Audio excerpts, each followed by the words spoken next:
Hey there, Lit Crits. Time for us to talk a little bit about the end of class. Hopefully, you've all seen on week 16 some important information.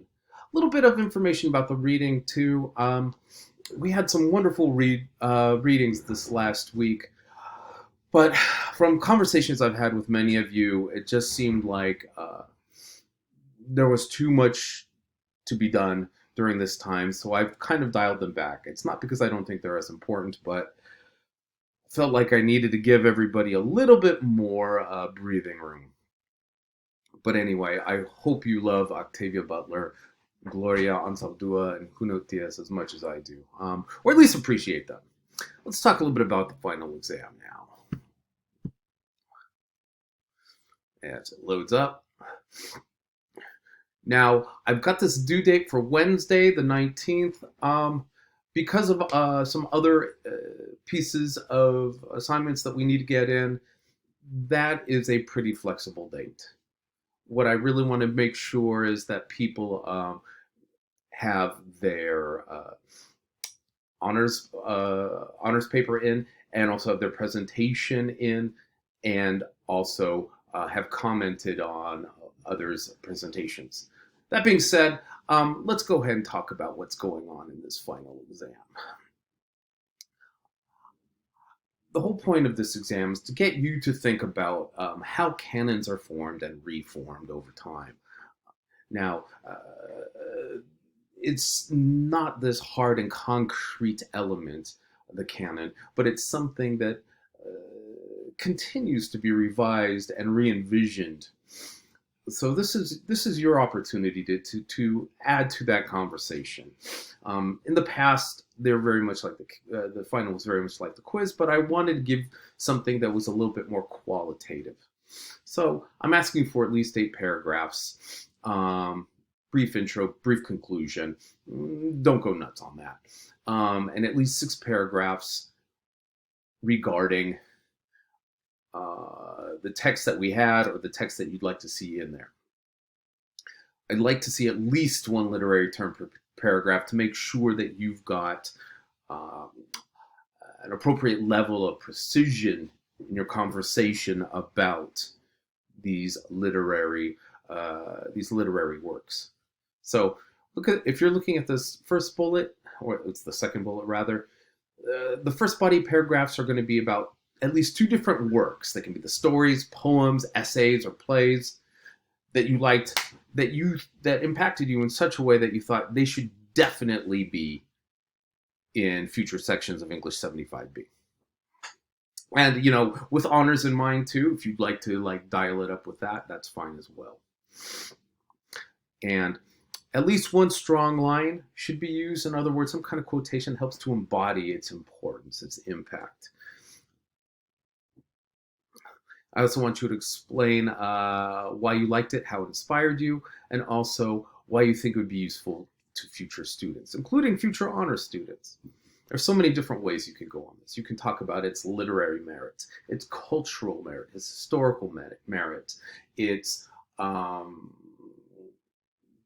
social justice-minded merit. Lots of places in between there, too. I'd be happy to look at people's outlines as well if you're not sure if you're hitting what needs to be hit.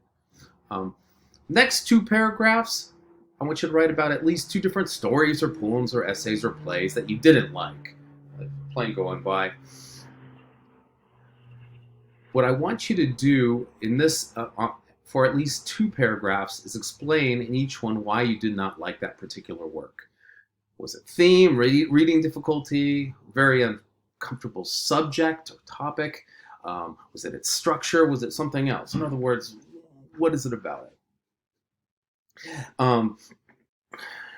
In other words, what is it about it that you didn't like that you can make an argument for regarding, keep it off the list? There's no shortage of things that I want to put on the syllabus. So I'm always curious to see which things didn't really connect and why.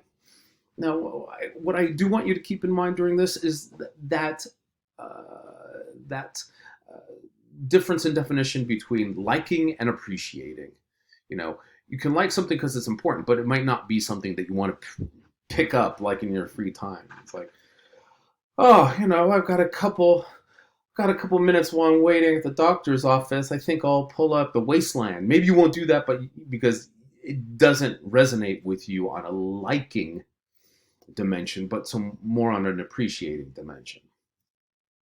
Um, Now, what I also want you to put in that paragraph is list at least one good thing that you appreciated about the reading, you know, but why it just isn't enough for you to argue for it to be kept in. And again, this is all very subjective. It's all about how you support your position. Now, um, here is this last bullet, which is optional. If there's another book or poem or essay or play that you like a lot, fits within the themes of the course, I want you to write about why it should be included in future English 75B sections.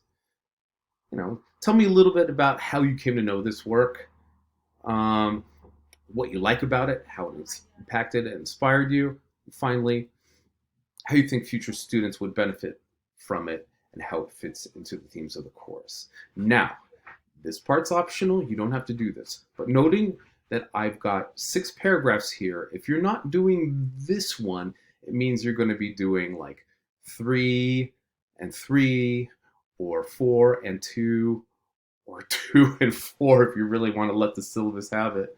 Um, you've got to get to those 6 minimum paragraphs somehow.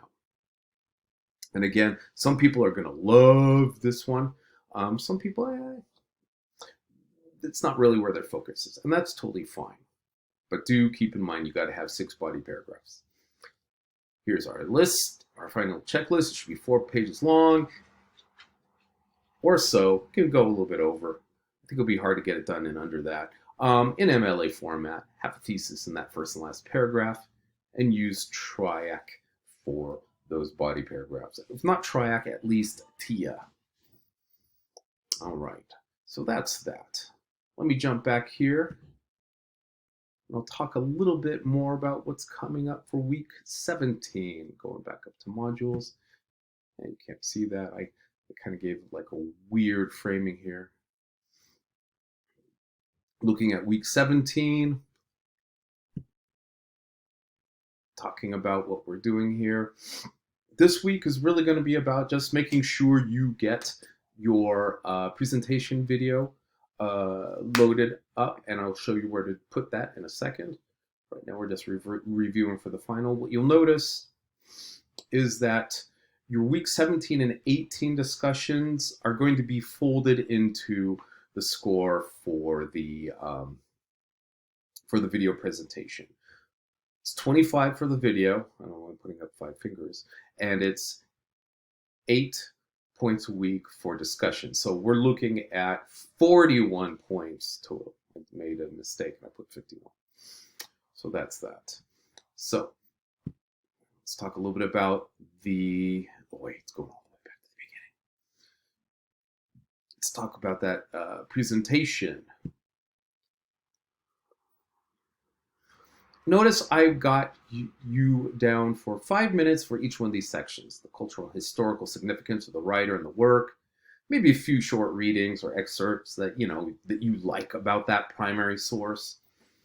Then you could be given a brief summary of your primary critical article. And then finally, the evaluation of your primary critical article based upon other research articles you've read. In other words, how can this primary critical article that you spent 3 pages summarizing be improved through the other research? I mean, research is a constant endeavor of synthesizing sources to get to something more complete, ideally, than it was before. So how do the video requirements work? It's got to be a link to a video or a video file you can upload to Canvas. You've got to include a slide presentation, such as PowerPoint, Google Slides, or Prezi. I don't expect wild amounts of graphics or anything like that, but give us a photo of that writer, a couple key bullet points that you want to walk through. If you're getting somewhere near 15 minutes, that's fine. If you're a bit under, that's okay as well. And you should also include a small frame of you speaking as you present. This is a good kind of brush up on just our video presentation skills. Plus, it'd be nice to see some of your faces. Now for viewing, I'm asking each person to give a 50-word minimum response to each presentation in order to receive credit.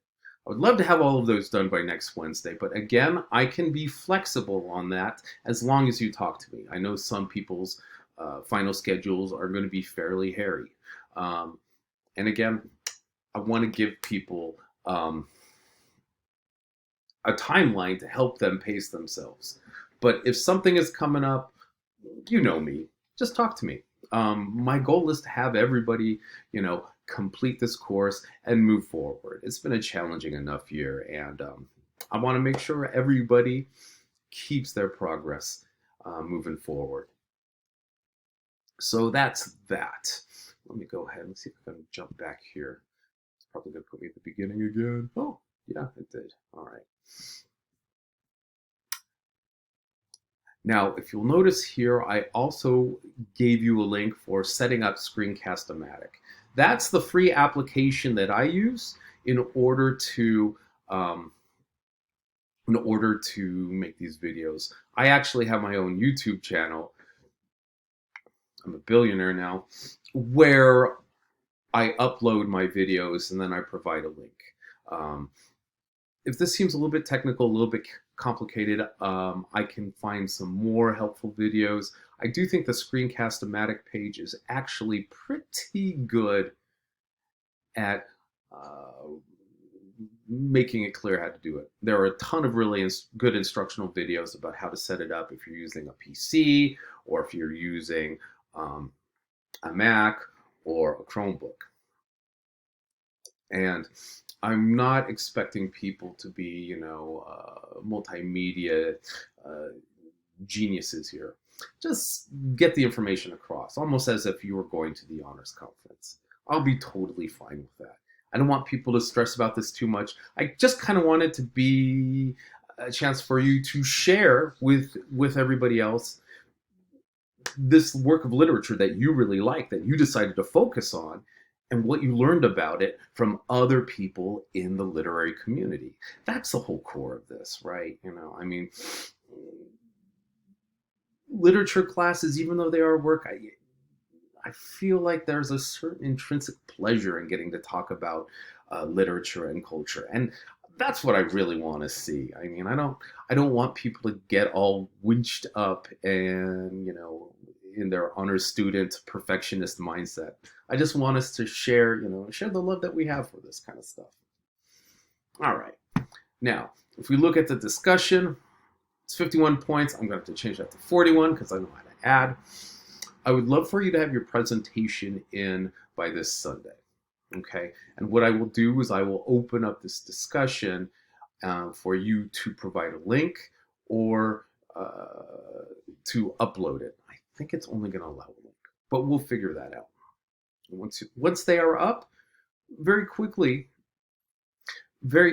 you will be asked to post to each of your classmates regarding their presentation.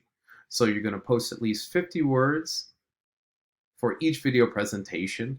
You're going to write about at least 3 points that you liked about the presentation.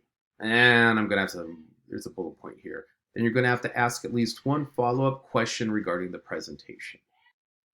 And that's the basic structure for it. I will have office hours during finals week. Please reach out to me if you've got any questions or if you have concerns about the timeline. My goal is to help everybody finish strong. Thanks for listening, guys.